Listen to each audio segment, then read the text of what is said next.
ఏప్రిల్కి రాసిన పత్రిక 11వ అధ్యాయం 32వ వచనం ప్రకారము ప్రవక్తల గురించి మనం ధ్యానించుకుంటున్నాం. వారి పేర్లు అర్థం ఏంటి, వారు ఏం చేశారు, వారి ద్వారా దేవుడు ఎలాగా కార్యాలు చేశాడనే విషయాలు చూసుకుంటూ వచ్చాం.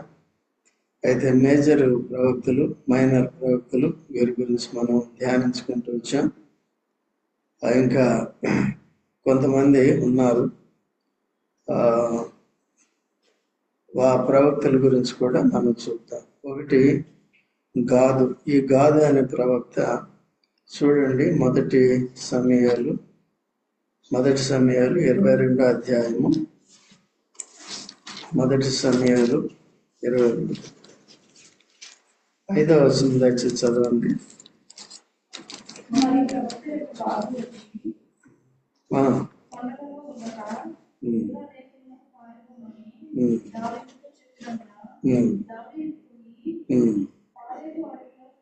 ఆరేత అడవిలో వచ్చాను. వెరీ గుడ్, బాగా చదివారు.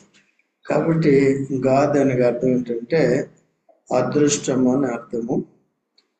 రెండోది లక్ అది. అయితే ఇక్కడ లక్ కాదు కానీ మన జీవితాల్లో దేవుని యొక్క దయ ఉండాలి, దేవుని యొక్క ఆశీర్వాదం అనేది అది మనల్ని అదృష్టవంతులుగా చేస్తుంది. సో లేయా కూడా కుమారుడు పుట్టినప్పుడు గాదు అని పేరు పెడుతుంది. కాబట్టి అదృష్టం అని చెప్తారు, అదృష్టము అని కలుగజేశారని దేవుడు ఆయనకి గాదు అని పేరు పెడతారు. గోత్రంలో ఒక గోత్రం గాదు గోత్రం. అయితే ఇక్కడ మన దావీదుకి సహాయం చేసిన, సలహా చెప్పిన ప్రవక్తగా కూడా గాదు ఉన్నాడు అన్నమాట. అయితే ఇప్పుడు మనం చదువుకున్న దాంట్లో దయచేసి 5వ వచనం మనం చదువుకున్నాం కదా. ప్రవక్త యొక్క గాదు వచ్చి కొండల్లో ఉండగా యోధా దేశంలోకి పారిపోమని దావీదుతో చెప్పినందున దావీదు పోయి హారేతు అడవిలో చొచ్చాను. ఇక్కడ 22వ అధ్యాయం 1వ వచనం నుంచి మనం చూసినప్పుడు దావీదు అక్కడి నుండి బయలుదేరి అదోల్లాము గుహలోనికి తప్పించుకుని పోగా అతని సహోదరులను, తండ్రి ఇంటి వారు అందరూ వచ్చిరి. ఇంకా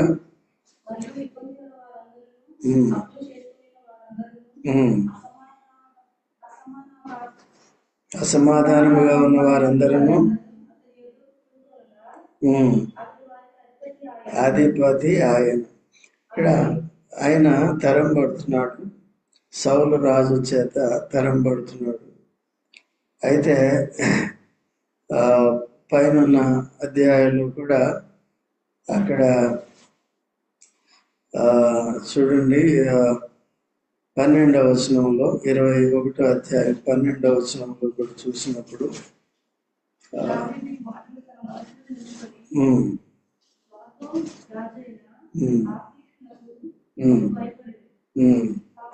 గాతు రాజైన ఆకీష్ నాకు బహుగా భయపడి, ఎందుకంటే అక్కడికి వెళ్ళాడు, అక్కడ ఆశ్రయం లేదు, ఎందుకంటే తరుముతున్నాడు కాబట్టి ఎవరు కూడా దావీదుకు ఆశ్రయం ఇవ్వట్లేదు. కాబట్టి దావీదు వారి ఎదుట తన చర్య మార్చుకుని వెరువాని వలె నటించాడు కొన్నిసార్లు.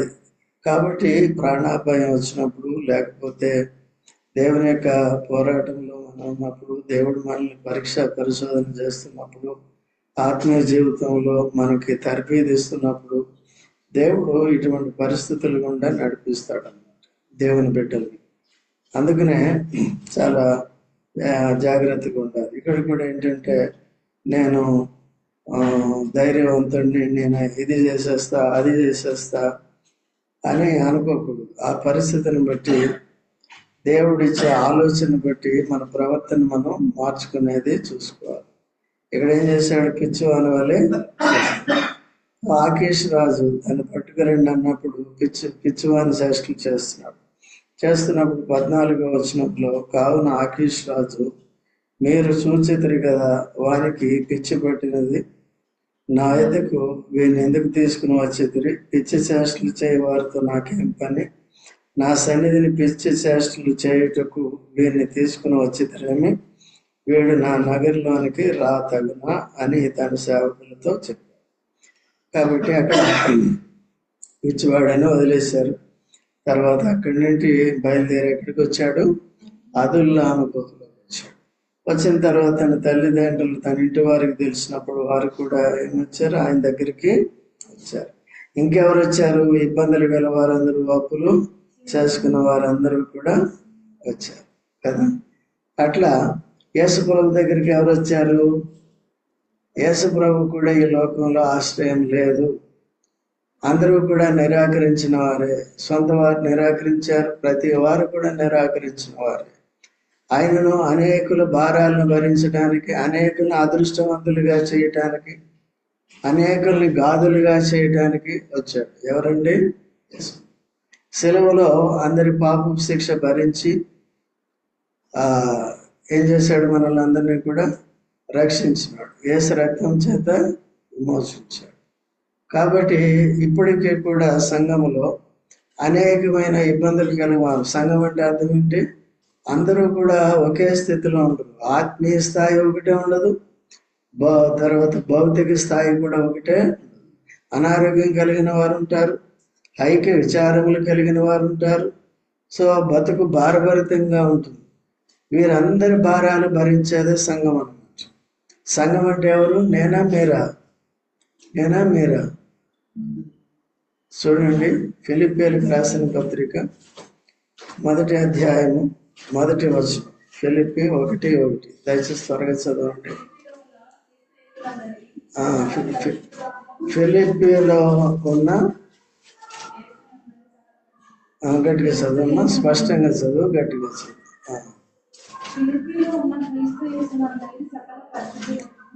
ఫిలిప్పీలో ఉన్న క్రీస్తునందలి సకల మొదట ఎవరి పేరు వచ్చింది? పరిశుద్ధులు. అంటే మనం అందరం ఎవరు? పరిశుద్ధులు.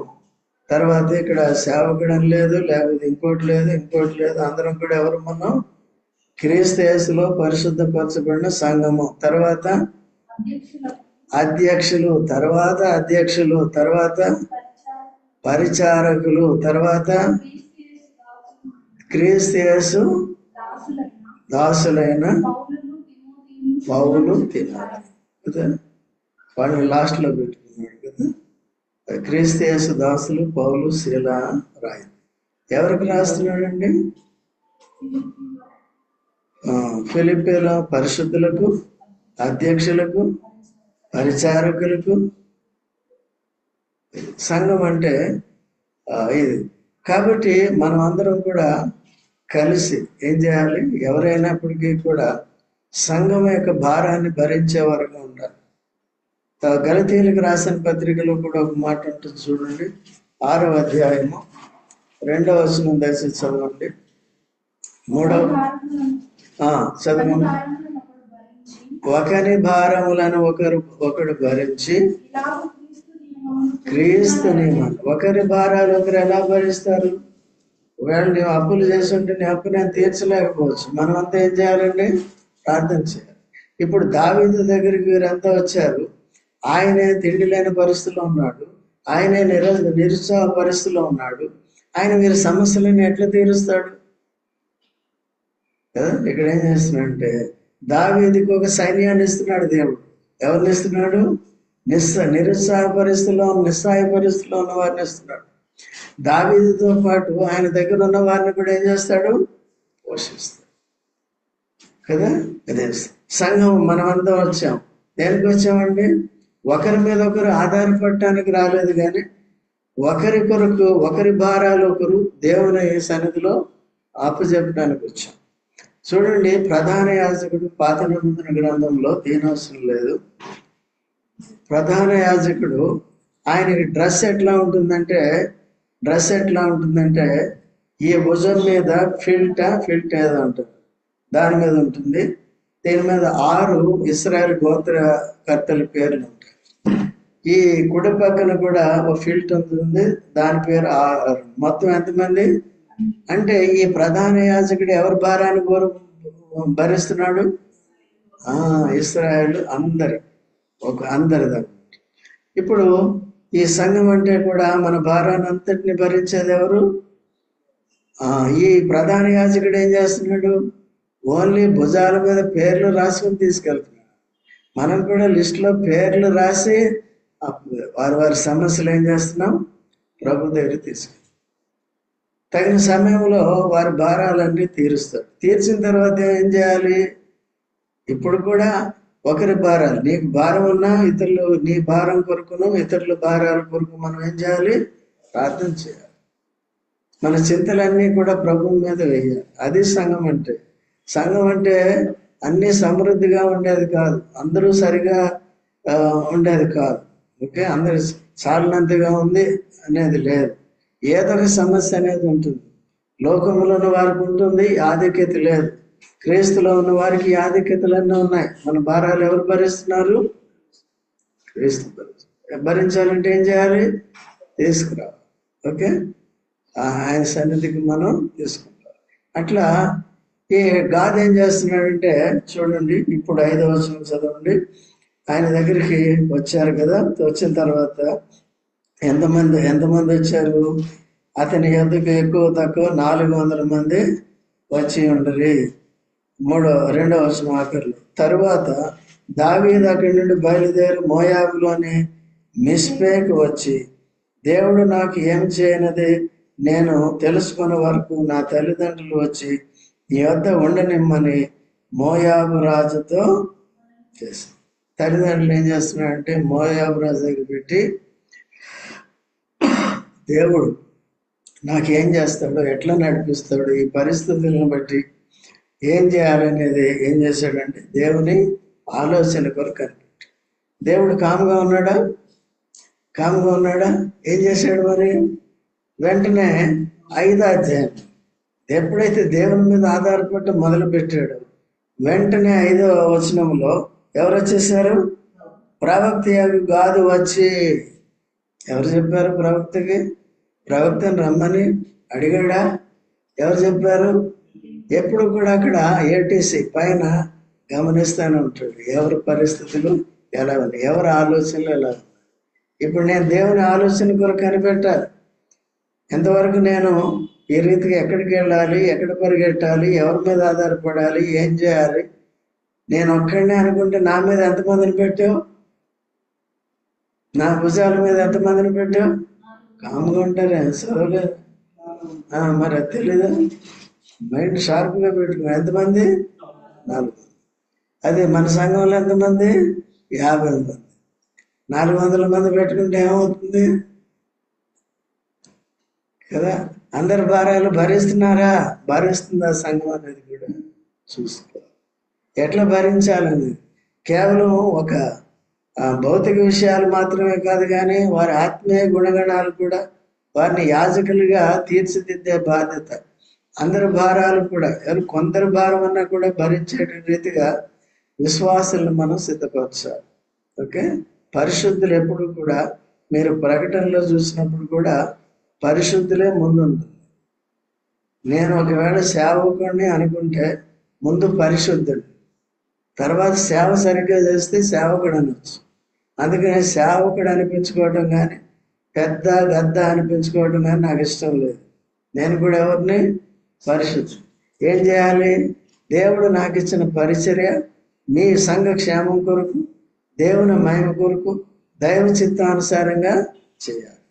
దావీదు ఇటువంటి క్లిష్టమైన పరిస్థితిలో ఎవరు వచ్చారు ఆయన దగ్గరికి? 5వ వచనంలో ప్రవక్త గాదు వచ్చి కొండలలో ఉండగా యోధా దేశమునకు పారిపోమని దావీదుతో చెప్పిన దావీదు పోయి కదా. మనమైతే ఏం చేస్తామండి? మీరు మంచివాళ్ళు అనుకోండి కదా. ఎప్పుడైతే ప్రవక్త చెప్పాడు, యెహోవా ప్రవక్త చెప్పాడు, నిజమైన ప్రవక్త చెప్పాడు, వెంటనే దానికి ఏం చేయాలి? ఇప్పుడు దేవుని వాక్యం ద్వారా దినదినము దేవుడు మాతో మాట్లాడుతాడు. అనేక సార్లు చాలా మంది పెడచెవిని పెడుతూ ఉంటారు, వాక్యాన్ని వినటానికి ఇష్టపడుతున్నారు. విని జాగ్రత్తగా ఆ ప్రకారం దేవుని వాక్యం ఉందనుకున్నప్పుడు మనం కూడా దాన్ని ఏం చేయాలి? పాటించాలి. ఓకేనా? దావీదు నడుచుకున్న ప్రకారం మనం కూడా నడుచుకోవాలి. ఓకేనా? సో కాబట్టి ఇటువంటి పరిస్థితుల్లో ఎక్కడికి వెళ్ళమన్నాడు ఆయన్ని? మరి ప్రవక్త గాదు వచ్చి కొండల్లో ఉండక యోధా దేశమునకు పారిపో అని చెప్పాడు. సో కాబట్టి దావీదు పోయి ఎక్కడున్నాడు? హారెతు అడుగు. యూదా దేశంలోకి వెళ్ళమంటే ఇళ్లలోకి వెళ్ళిపోలేదు అక్కడ. ఎందుకంటే పట్టుకుంటాడు, సౌలు వదలడు అనమాట. తర్వాత ఇంకొక మాట చూడండి, 2 సమయాలు 24:11 చదవండి. 2 సమయాలు 24:11 చదవండి అమ్మా.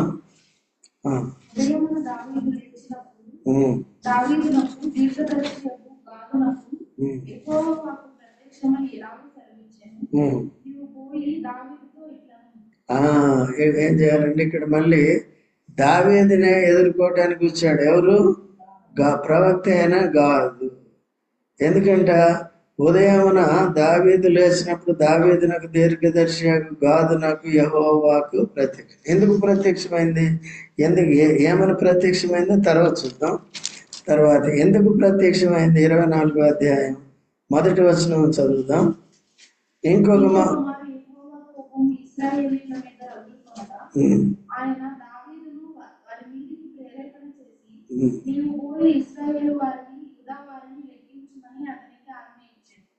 అందుకు రాజు తన వద్దనున్న సైన్యాధిపతి అయిన యోవాబును పిలిచి, జనసంఖ్య ఎంతనేది నాకు తెలియగలగుటకై దాను మొదలుకొని బెయేర్షెబా వరకు ఇశ్రాయేలు గోత్రములలో నీవు సంచారం చేసి వారిని లెక్కించుమని ఆజ్ఞ ఇయ్యగా, యోవాబు జనుల సంఖ్య ఎంత ఉన్నను నా ఏలిన వాడవును రాజుకు నన్ను నీవు బ్రతికి ఉండగానే దేవుడైన యెహోవా దానిని నూరంతలు ఎక్కువ చేయను గాక.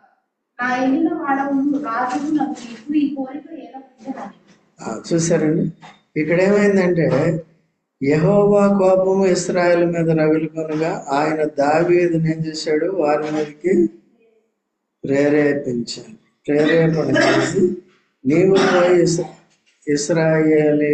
ఇశ్రాయేలు వారి యోధా వారిని లెక్కించమని. దావీదు ఇక్కడ రాజుగా ఉంటున్నాడు. ఇప్పుడు ఇంకో దగ్గర ఏమి రాసి ఉంటుందంటే సాతాను ప్రేరేపించినని ఉంటుంది. సరే, కాబట్టి ఏదైనప్పటికీ కూడా ఈ ప్రేరేపణ దేవుని దగ్గర నుంచి వచ్చిందా, సాతాను దగ్గర నుంచి వచ్చిందా అనేది చాలా జాగ్రత్తగా ఉండాలి. ఇప్పుడు ఇంతవరకు తన పోరాటాలన్నింటిలో, తన కాపుదల అంతట్లో, తన రాజ్యం అంతట్లో కూడా ఎవరు సహాయం చేస్తూ వచ్చారు? గొలియాతుని ఎట్లా చంపాడు? ఒక్క మనిషే 1000 మందిలా కనపడుతున్నాడు గొలియాత్ కదా. అటువంటి వ్యక్తిని చంపాడంటే, ఇశ్రాయేల్ అందరినీ కూడా కాపాడాడంటే ఏ బలంతో? దేవుని బలంతో కదండి.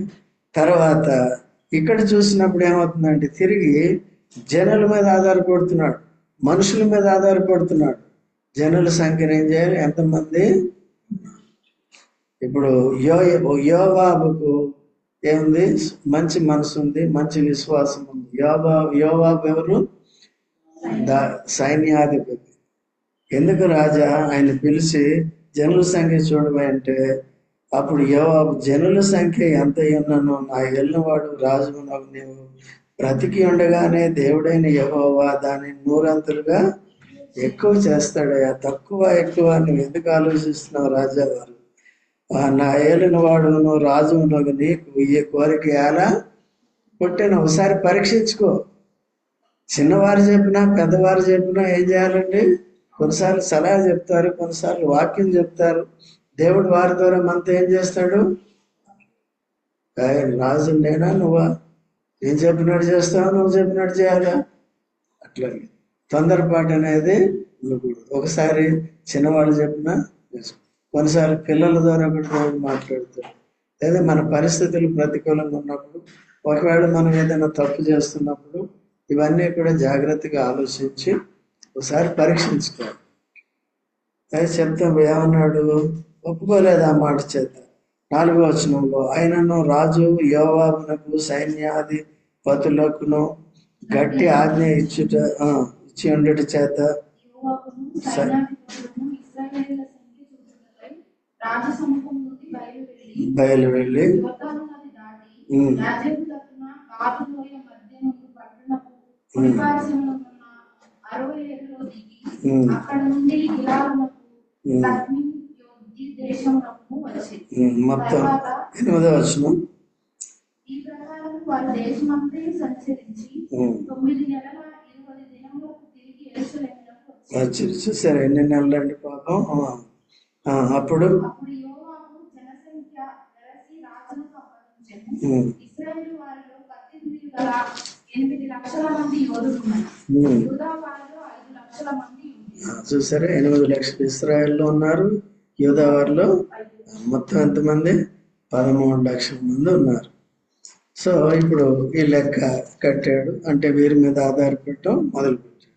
మనం కూడా మన మనసు కొన్నిసార్లు ఎవరి మీద నుంచి ఎవరి మీదకి వెళ్ళిపోతుంది.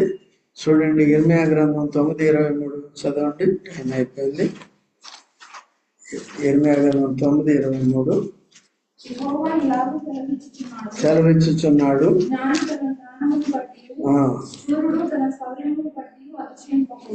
అతిశయింపకూడదు. ఓకే. తన యెహోవా మీద నుండి తన దృష్టిని మళ్లించుకున్నవాడు శాపగ్రస్తుడు. 9వ అధ్యాయం 9 కాదు 17వ అధ్యాయం చూడండి. 5వ వచనం చదవండి. ఇర్మీయా 17:5 నరులను ఆశ్రయించి చేసుకొనొచ్చు శాపగ్రస్తుడండి. దావీదుకి శాపం వచ్చింది. ఇప్పుడు దావీదుని బట్టి జనులు ఎంతోమంది చనిపోతూ వచ్చారు, 70,000 మంది. తర్వాత చూడండి, అందుకనే మనం ఎప్పుడు కూడా ఏ సమస్య వచ్చినా ఏ ఆలోచన కావాలన్నా ఎవరి వైపు రావాలి? దేవుడు. సంఘంతో కూడా రావాలి. సంఘం మనం అంతా కలిసి రావాలి. పరిశుద్ధుడు ఒంటరి అయిపోతుంది. నేను పరిశుద్ధుడిని అంటే నువ్వు ఒంటరి అవుతావు. పరిశుద్ధులు అంటే మనం కలిసి రావాలి. వచ్చి ఒకరి భారాలు ఒకరు దేవుని మీద పెట్టాలి. ఓకే, దేవునికి చెప్పాలి. అలాగా నడుచుకోవాలి. ఇప్పుడు చదవండి అమ్మా 24వ అధ్యాయం 2వ సమూయేలు 10వ వచనం చదువు.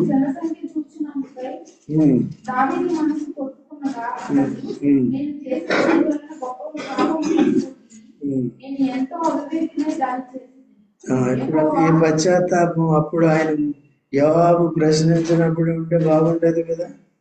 ఏమంటే అంతా లెక్క 9 నెలలు వేస్ట్. వీళ్ళ ప్రయాసాలు అందరూ కూడా వెళ్ళి మొత్తం 13 లక్షలు ఉన్నారు. 8 లక్షలు ఇశ్రాయేల్లో ఉన్నారు. ఇంకా 5 లక్షలు యూదాలో ఉన్నారు. ఇవన్నీ పేరు పైన లెక్క పెట్టుకుని వచ్చేటప్పటికి ఇప్పుడు ఏమంటున్నాడండి? జనసంఖ్య చూసినందుకే దావీదు మనసు ఏమైంది? మనకు కూడా కొన్నిసార్లు తప్పు చేస్తాం, మన మనసు కొట్టుకోదు.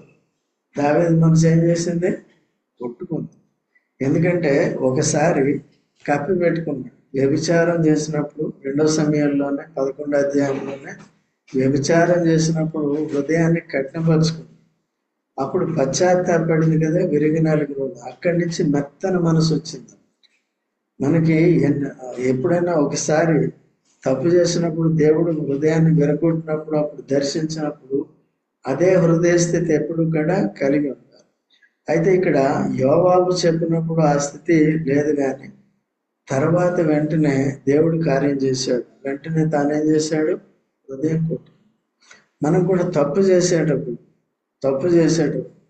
దైవికమైన క్రియలు చేయటానికి జాప్యం జరుగుతున్నప్పుడు, శరీర సంబంధమైన విషయాల కొరకు ఇటు తొలగిపోతున్నప్పుడు ఉదయం తప్పకుండా ప్రేరేపిస్తున్నాం. యోహానులో కూడా 1 యోహాను పత్రికలో కూడా రాస్తాడు. 1 యోహాను పత్రిక 3వ అధ్యాయం 20వ వచనం. 1 యోహాను పత్రిక 3:20. ఇందువలన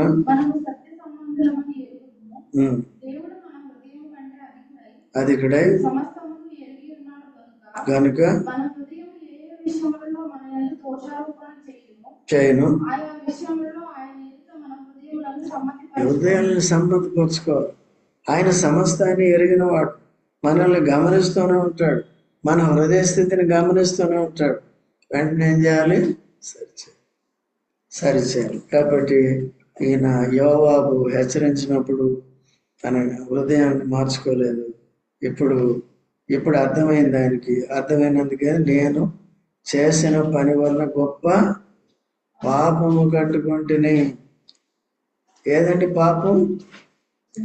ఇప్పుడు వ్యభిచారం ఒకటే పాపం కాదండి. ఎందుకంటే అవిశ్వాసానికి గురవటం, దేవుని మీద నుంచి తన విశ్వాసాన్ని మళ్ళించుకోవటం, ఇదంతా కూడా ఏంటి? యెహోవా మీద నుండి తన దృష్టిని మళ్ళించుకున్నవాడు శాపగ్రస్తుడు. ఈయన దృష్టి ఎవరి మీద పోయింది? దేవుని మీద నిండిపోయి మనుషుల మీద పోయింది. మనుషులు బలవంతులా? దేవుడు బలవంతుడా? దేవుడు ఒక్కడే బలవంతుడా? లోకంలో ఉన్న ప్రజలందరూ బలవంతులా? ఒక్కడే. లోకంలో ఉన్న ప్రజలు 540 మంది ఏకమైన దేవుడు ఒక్కడే జయించగలరా? లోకాన్ని ఈ భూమి మీద ఉన్నారు కదా, నరుని యొక్క ప్రాణం దేంట్లో ఉంది? నాస్తికారందరూ. ఇది ఆపేసాడు, గాలి ఆపేసాడు, అందరు పోతారు. 540 కోట్లు మాయమైపోయి. అందుకని ఈ బలహీనమైన మనుషులు ఎంతమంది జత కట్టినా పనికిరాదు కదా. సంఘాల్లో కూడా కొంతమంది జత కడుతూ ఉంటారు. సో మంచిదాని కొరకు కట్టాలి జత. అదే మన దగ్గర లేదనుకోండి, మీ దగ్గర ఎప్పటికప్పుడు వాక్యం నేర్చుకున్నా మీరంతా మంచోడు, అటువంటి బ్యాక్గ్రౌండ్ ఎవరికి లేదు. ఎవరికైనా పాజిటివ్గా ఉండాలి, దేవుని కార్యాలు జరగాలని ఆలోచించేవారు. అయితే ఇక్కడ ఏంటంటే నాయకత్వాలు సరిగా లేకుండా ఉన్న కారణం చేత, భక్తి సరిగా లేని కారణం చేత చాలా మంది దేవునికి విరోధంగా జట్టు కట్టేవారు. మన దగ్గర కూడా ఒకళ్ళిద్దరు కనపడినప్పుడు వెంటనే వాళ్ళని సరి చేయడానికి ప్రయత్నం చేస్తూ ఉంటాం, లేకపోతే వారంతటి వాళ్ళే ఉంటారు. ఓకే, అందుకనే జాగ్రత్తగా ఉంటారు. సో ఇక్కడ పశ్చాత్తాపడ్డాడు. నా దోషాన్ని ఏం చేయమంటున్నాడు? ఇప్పుడు పరిహరించమన్నాడు, మనం చేశాడు. అయితే దేవుడు ఏం చేశాడండి? ఉదయమున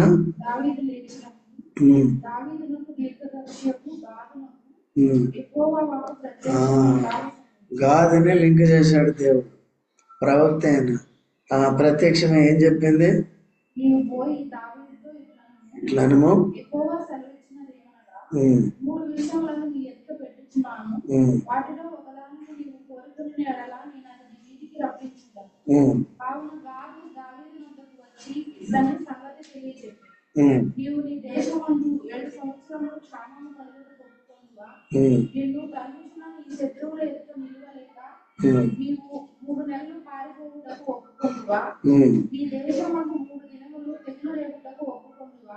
యోచన చేసి నన్ను పంపిన వానికి నేను ఇయ్యవలసిన యుద్ధాన్ని ఇచ్చేందుకు తెలియజెప్పమని.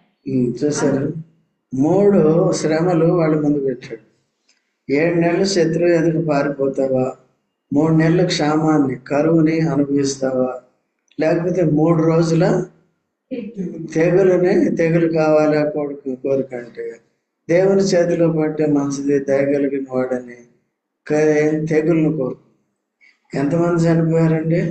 కింద మీరు చూసుకున్నట్లే 70,000 మంది చనిపోయారు. ఇప్పుడు 17వ వచనం చదవండి. దావీదు జనులను నాశనం చేసిన దూతను కనుగొని యెహోవాను ఇలాగ ప్రార్థించెను, చిత్తగించుము, పాపం చేసిన వాడను నేనే, దుర్మార్గముగా ప్రవర్తించిన వాడను నేనే, గొర్రెల వంటి వీరేమి చేసిరి, నన్నును నా తండ్రి ఇంటి వారిని శిక్షించుము. చూసారండి,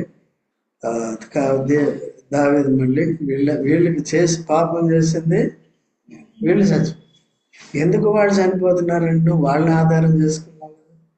అందుకనే మనం దేవుని మీద నుండి మన మనసును, విశ్వాసమును తొలగించుకోవడానికి దేని మీద ఆధారపడతాము, దాన్నే తొలగించేస్తాడు. ఎందుకంటే మన విశ్వాసం ఎప్పుడు ఎలా ఉండాలి? కాబట్టి అక్కడ 18వ వచనం చదవమ్మా. అక్కడ ఆ దినమున గాదు దావీదు వద్దకు వచ్చి, ఉమ్, నీవు పోయి యెబూసీయుడైన అరౌనా యొక్క కళ్ళంలో ఉమ్, యెహోవా నామమున ఒక బలిపీఠము కట్టించుమని అతనితో చెప్పగా, ఉమ్, దావీదు గాదు చేత యెహోవా ఇచ్చిన ఆజ్ఞ చొప్పున పోయాడు.